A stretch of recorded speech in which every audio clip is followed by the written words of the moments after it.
ჩვენ არ ვართ ცხრები, ჩვენ გვაქვს აზროვნების უნარი, გვაქვს კრიტიკული აზროვნება და მხოლოდ ამგვარი აზროვნებით შევძლებთ ჩვენ ამ ქვეყნის რეალური დამოუკიდებლობის, რეალური თავისუფლების მოპოვებას.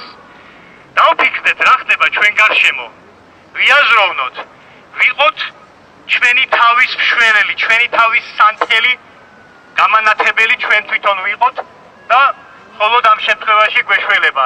მე შეგნებულად არ მინდა რომ ამ მოძრაობას, დაუკავშირდეს რაღაც ბელადებთან თუ რაღაც მსგავს ცნებებთან დაკავშირებული საკითხები.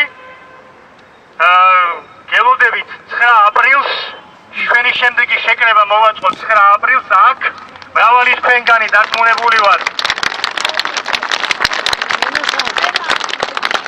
განდებოდა იმ ისტორიულ 9 აპრილის ღამესაც აქ შემდგომ დღეებშიც კიდევ ერთხელ შევიკრიბოთ და კიდევ ერთხელ გავიმეოროთ ჩვენი მოთხოვნები, კიდევ ერთხელ რათა ხელისუფლებას არ მივცეთ იმის საშუალება რომ ეს პროტესტი, ეს თემატიკა საერთოდ დაუკავშიროს მხოლოდ რამოდენიმე საიუბილეო თარიღს და დანარჩენ პერიოდში გააგრძელოს ჩვენი ჭაობში ჩახჩობა და დავანახოთ მათ რომ ძალა ჩვენშია, ძალა ხალხში.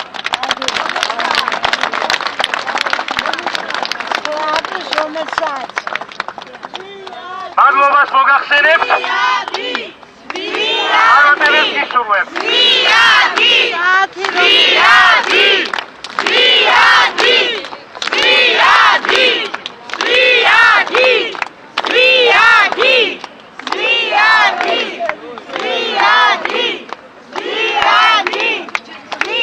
აპრილს გელოდებით, ვისაც სურვილი და საშუალება გექნებათ, მოგწამდით, ვეცდებით ვიყოთ უკეთ ორგანიზებული, უკეთ დავადაროთ ესწრაფად. იყოს 9 აპრილს 2 საათზე დღის. დღის 2 საათზე. კი ბატონო.